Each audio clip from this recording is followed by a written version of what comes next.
예수께서 자기의 어머니와 사랑하시는 제자가 곁에 서 있는 것을 보시고 자기 어머니께 말씀하시되 여자여 보소서 아들이니이다 하시고 또 그 제자에게 이르시되 보라 내 어머니라 하신데 그때부터 그 제자가 자기 집에 모시니라. 오늘 우리가 바라볼 십자가는 긍휼 사랑입니다. 2015년도 그러니까 재작년에 고난주간에 제가 사실은 이 본문을 가지고 월요일부터 토요일 고난주간 특별 새벽 예배 제목으로 삼았었습니다. 예수님의 가상칠언의 말씀을 가지고 우리가 바라볼 십자가라는 주제로 주제를 세웠었는데 월요일 화요일 날 제가 설교를 하고 수요일 날 쓸개 수술을 제거 수술을 받으러 들어가는 바람에 우리 임 목사님하고 그때 계셨던 황 목사님이 나머지 부분을 담당한 말씀 본문이 오늘 본문의 내용입니다. 우리가 바라볼 십자가에 대해서 우리 월요일 날은 예수님의 선언을 통해서 용서의 십자가였음을 우리가 깨닫게 되었고, 어제 아침에는 우리가 바라볼 십자가는 확신의 십자가, 천국의 소망을 가질 수 있는 것은 십자가의 약속, 그 보혈의 피 안에 있는 자에게 그들에게만 주시는 확신의 천국 소망의 확신의 십자가임을 나누었습니다. 오늘 우리가 바라볼 십자가는 끝까지 사랑하신 변함없는 긍휼의 십자가라는 것입니다. 죽음을 앞에 두면 누구나 다 남을 배려하기보다는 또 남을 생각할 여유가 없이 모든 생각이 자기에게 집중될 수밖에 없습니다. 왜냐하면 자기에게 주어진 고통이 너무 크기 때문입니다.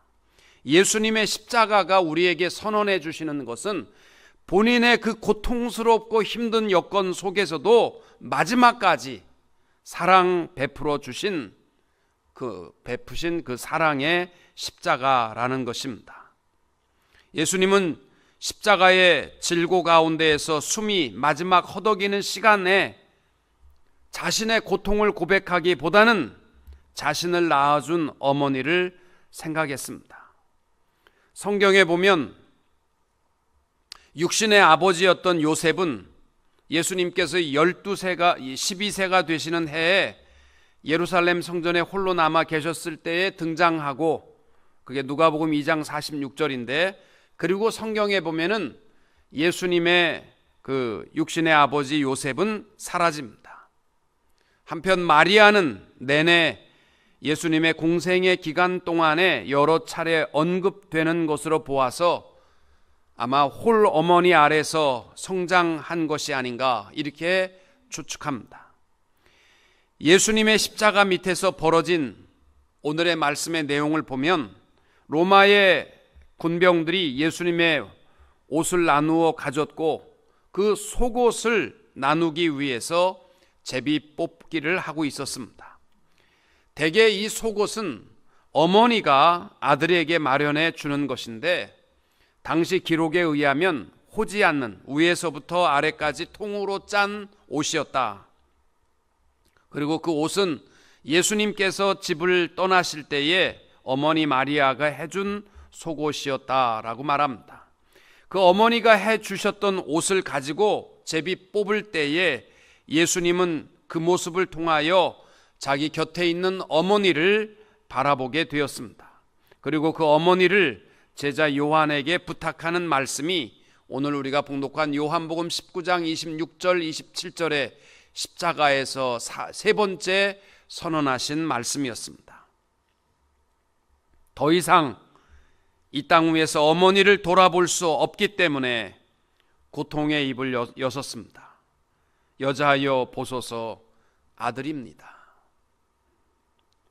그리고 예수님은 요한을 가리켜서 보라 내 어머니라 이렇게 자신의 육신의 어머니를 부탁하는 말씀입니다. 사실 마리아 입장에서 예수님의 죽음은 참 큰 고통의 시간이었습니다. 처녀이었을 때 천사가 마리아를 방문하여 처녀가 아들을 낳을 것이라고 할 때에 어떤 처녀가 좋기만 하겠습니까? 두려움과 또 그렇게 내게는 그런 일이 일어나지 않기를 원하는 마음도 있었을 것입니다. 그러나 마리아는 겸손하게 고백하기를 말씀대로 이루어지리이다. 순종했습니다. 그리고 예수님을 낳으신 후에 요셉과 결례를 행하러 성전에 갔을 때에 시므온이 이런 예언을 합니다.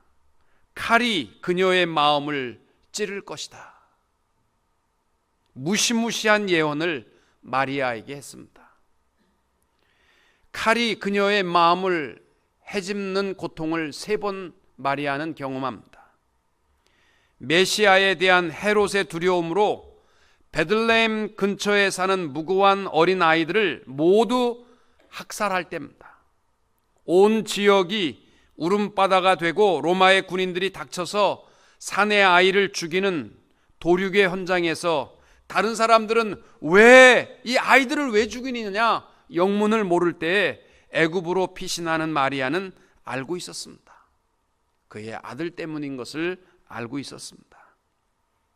또 두 번째로 아들이 활동하는 무렵쯤에 사람들은 수근수근거리며 조롱과 모욕과 위협 등을 아들에게 가하는 소식을 들었습니다. 그 사람들이 예수를 나사렛의 한 낭떠러지 밑으로 밀어 떨어뜨려 죽이려고 하는 사건도 있었습니다.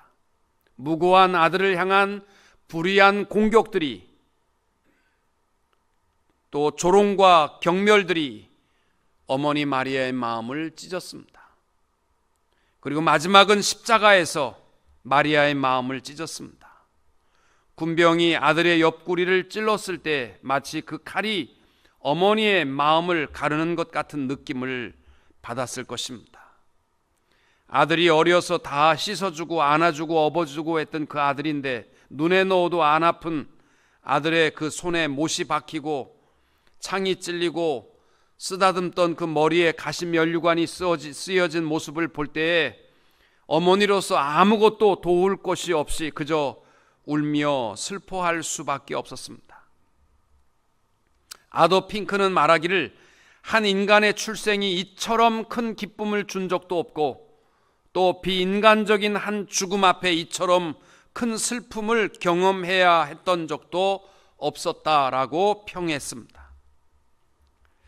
아들의 능력과 또 하나님 되심을 알고 있던 마리아는 당장이라도 십자가에서 내려오고 12영이나 더 되는 천군 천사들을 동원할 수 있는 자라는 것도 알고 있었지만 예수님께서 여자여 보소서 아들이니이다 그렇게 고백하며 자기를 요한에게 부탁하는 것을 바라볼 때 자신의 죽음에 대해서 그녀에게 준비를 시키고 있었던 선언이셨습니다. 십자가 앞에서 마리아는 아무것도 할 수 있는 것도 없었지만 그렇다고 해서 기절할 정도로 정신을 잃지는 않았습니다. 보통 아들을 잃게 되면 앞이 안 보인다고 합니다. 그런데 이 마리아는 웅크리지도 악을 쓰지도 않았습니다. 가만히 서서 지켜만 보고 울었습니다. 예수님이 말씀하셨던 나의 때, 바로 그때가 된 것을 마리아는 알았기 때문입니다. 그가 무죄하다고 악을 쓰고 주장하지도 않았고 정신이장이니까 봐달라고 하지도 않았고 그냥 자비를 한 번만 베풀어 달라고 요청도 하지 않았습니다. 그녀는 순종하며 아들의 십자가를 받아들인 것입니다. 여러분, 예수님의 십자가는 하나님 아버지의 뜻에 따르는 영적 효도의 십자가일 뿐만이 아니라 자신의 육신적 어머니 마리아에게 마지막 효도를 감당하는 십자가, 끝까지 사랑을 감당한 십자가였던 것입니다. 보라, 내 어머니이다.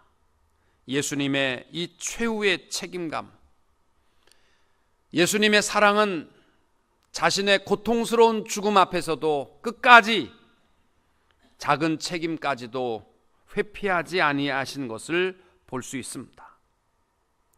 끝까지 사랑하고 돌보아야 할 아들의 일을 사랑하는 제자에게 맡기셨습니다. 우리의 맡은 일과 책임을 한번 생각해 보시기 바랍니다. 여러분, 우리가 바라보는 십자가는 사랑하시되 끝까지 사랑하신 십자가인 줄로 믿으시기 바랍니다. 그러면 우리들도 주님을 향한 사랑이, 변해버리는 사랑이 되지 않기를 원합니다. 초대교회 역사에 의하면 마리아는 예수님의 제자 요한의 복량으로 11년을 살다가 죽었다라고 전해지고 있습니다.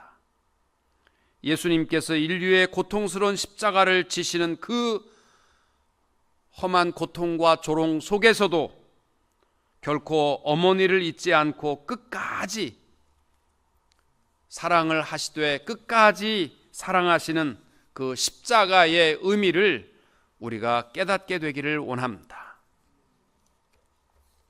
우리의 사명과 책임도 끝까지 감당하는 것이 십자가의 사랑입니다. 내 목에 태인 십자가는 하다가 변질되는 사랑이 아니라 끝까지 감당하는 사랑입니다. 여러분, 충성과 아첨의 차이점이 뭔지 아십니까? 끝까지 하면 충성이고 중간에 변질되면 아첨입니다. 우리는 너무나 쉽게 포기해버립니다. 이것이 얼마나 소중한 일인가를 깨닫지 못하고 사랑하는 일도 베푸는 일도 우리는 너무나 쉽게 포기해버립니다. 제가 30여 년 전에 목사 안수를 받을 때 저보다 한 해 먼저 목사 안수를 받은 분이 계십니다. 목사 안수식에 가보시면 알지만 안수식이 끝날 때에는 제일 나이 연장자가 목사 안수를 받고 첫 번째 축도를 합니다.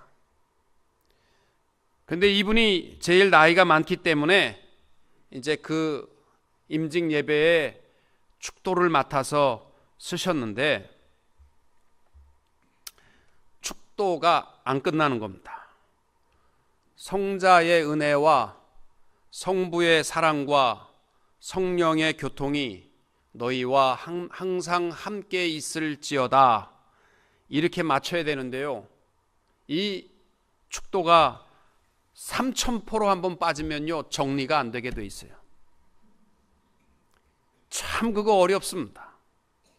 그래서 이분이 한번 끝내보려고 하는데 계속해도 너희 무리와 함께 있을지어다라고 정리가 안 되는 거예요.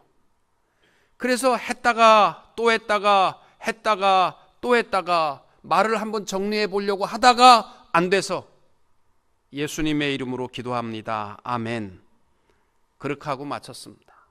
그래서 어른 목사님들이요, 어떻게 그렇게 준비 안 하고 했느냐고 혼났어요. 그리고 그분은 그날로 사라졌습니다. 목사 안수 받은 날 포기하셨습니다.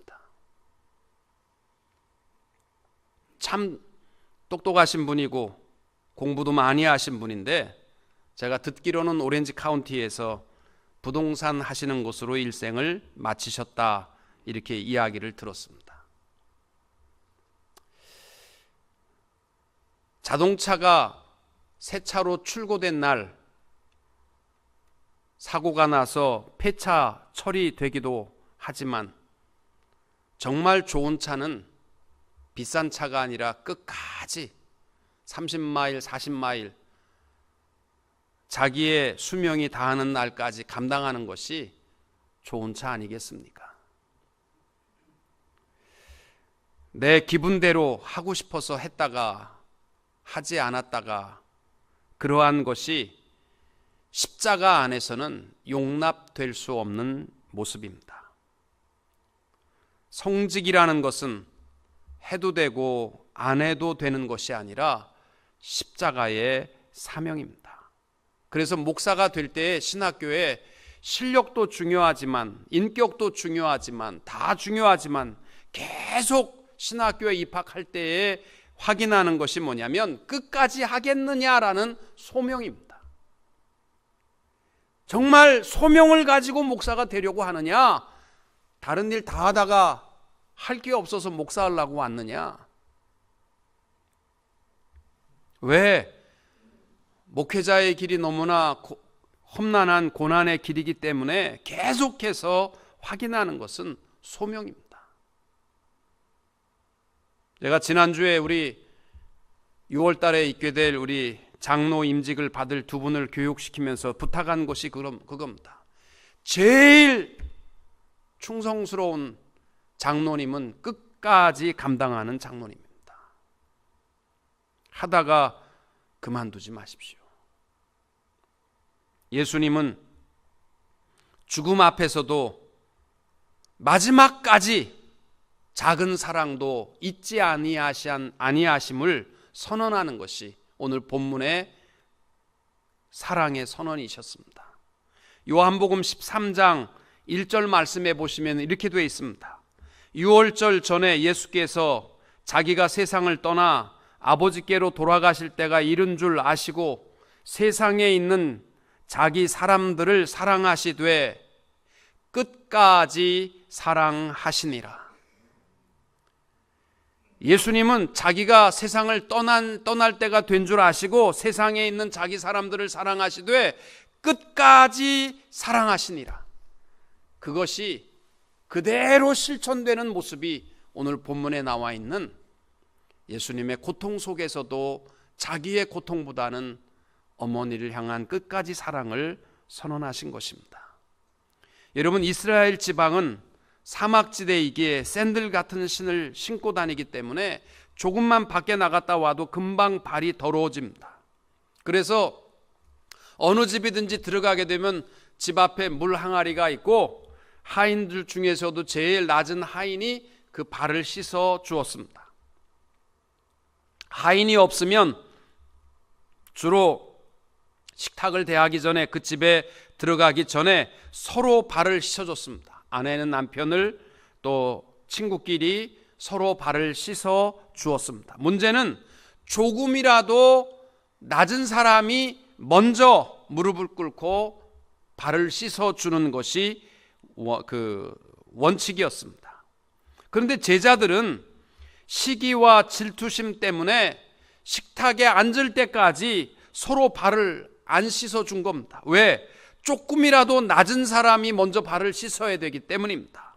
예수님이 잡히시는 순간까지도 누가 더 높으냐, 이거 가지고 다투었던 제자들입니다. 특별히 야고보와 요한의 어머니가 예수님께 나와서 하나는 좌편에 하나는 우편에 앉게 해달라라는 이 치맛바람이 불고 난 다음에 극도로 제자들이 예민해 있었습니다. 누가 더 높으냐?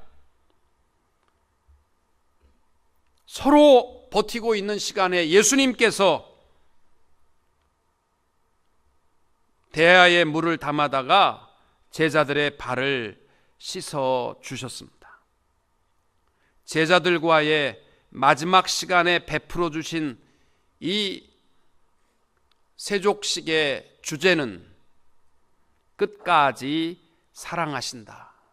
이것이 예수님의 최후의 설교의 주제이셨고, 또 요한복음 14장부터 마지막 십자가까지 예수님이 몸으로 보여준 그 삶의 주제와 말씀의 주제가 사랑하시되 끝까지 사랑하시니라. 이것이 예수님의 십자가 고난의 주제이셨습니다. 저는 요한복음 13장을 볼 때마다 사랑하시되 끝까지 사랑하시느니라. 저는 이 말씀이 늘 제 마음에 감동이 됩니다. 사랑이라는 것은 쉽게 변질되어서는 안 되는 것입니다.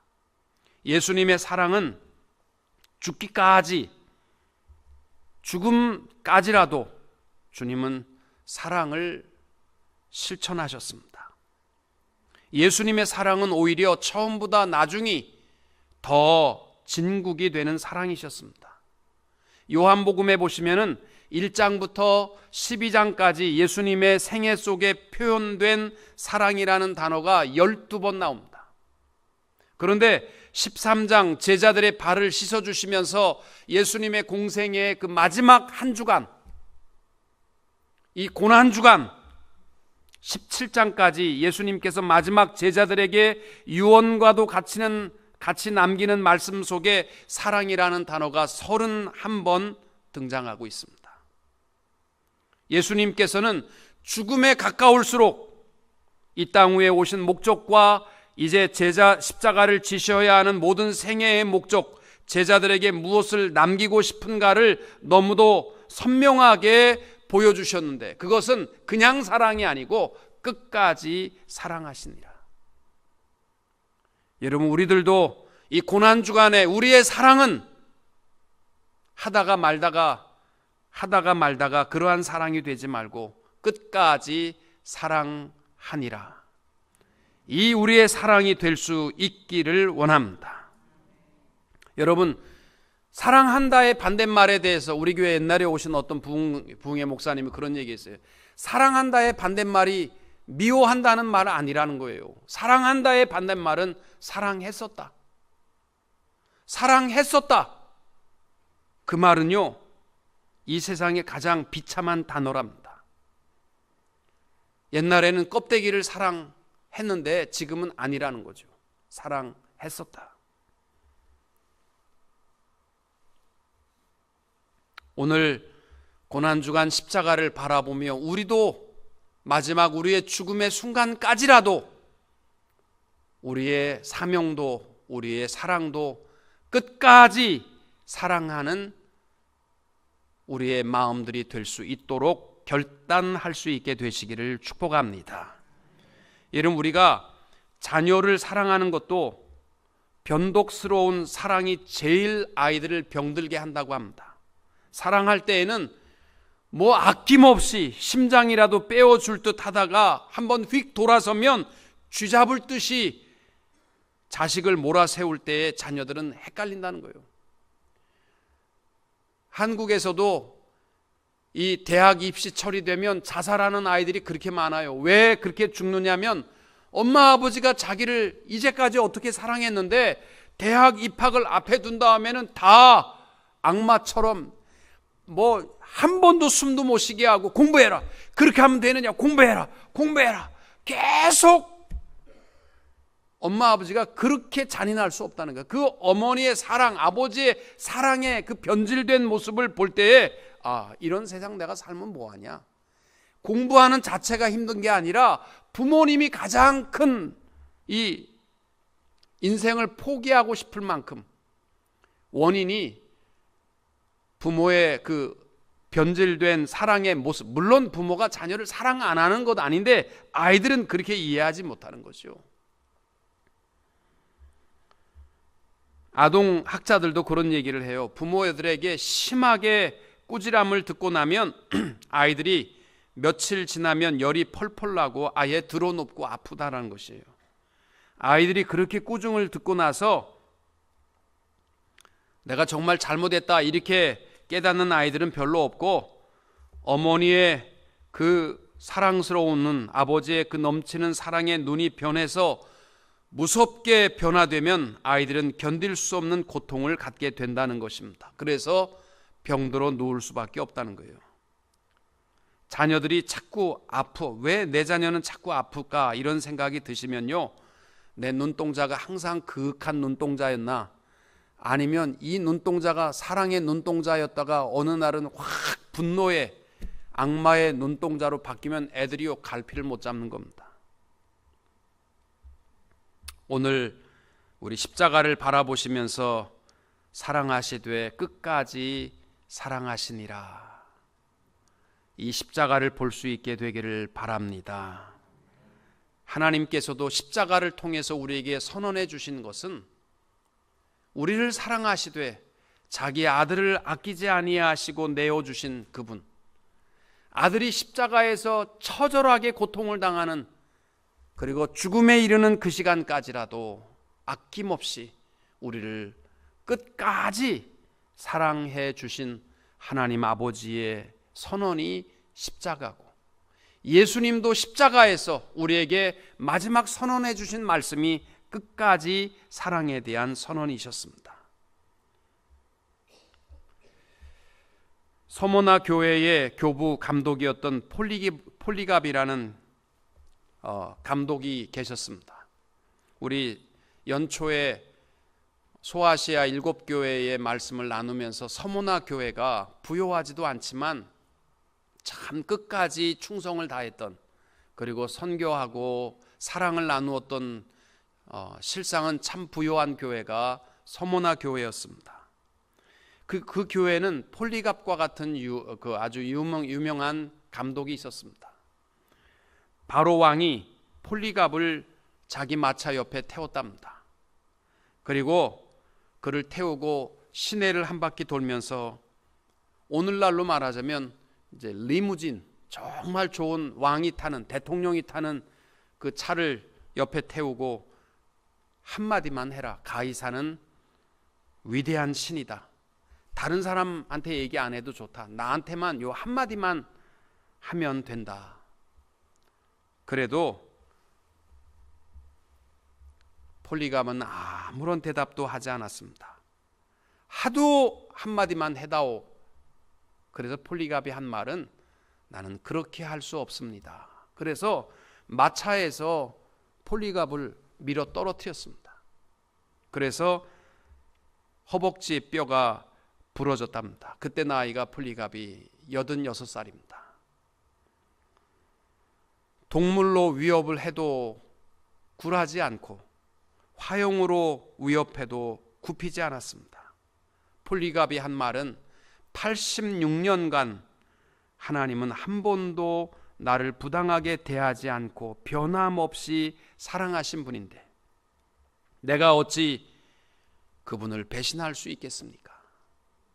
다른 사람들은요, 이 장작더미 위에 화형을 시킬 때 위에 기둥에다가 사람을 묶고 화형을 시킨답니다. 그래서 그 뜨거워서 도망 못 가게 꽉 묶어놓고 하는데, 폴리갑은요 안 묶었다는 거예요. 그리고 그 화형식 하는 그 기둥도 없이 그 위에 세워놓고 불을 질렀어요. 뜨거우면 도망가라고. 그런데요, 도망을 안 가는 거예요. 이상하게 불길이 폴리갑에 와서 닿질 않았답니다. 그래서 불길이 솟아오를 때 죽으라고 창으로 그의 옆구리를 찔렀는데 그 물이 쏟아져서 오히려 그 밑에 불이 꺼져버렸답니다. 여러분, 우리도 주님 사랑 그렇게 하기를 원합니다. 86년 동안 하나님은 한 번도 나에게 그 사랑이 변질된 적이 없는데, 우리도 십자가 앞에서 우리의 사랑도 변질되지 않는 사랑으로 끝까지 감당하는 우리 성도님들이 되시기를 주님의 이름으로 축원합니다.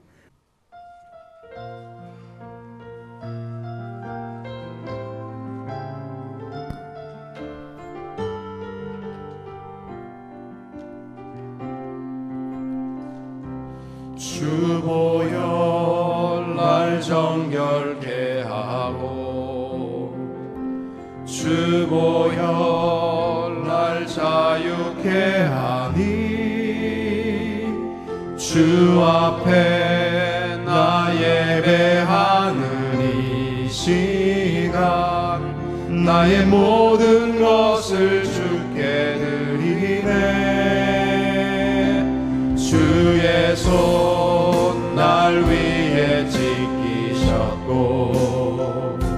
주의 발 날 위에 박히셨으니 이제는 사는 것이 아니요 오직 주를 위해 사는 것이라.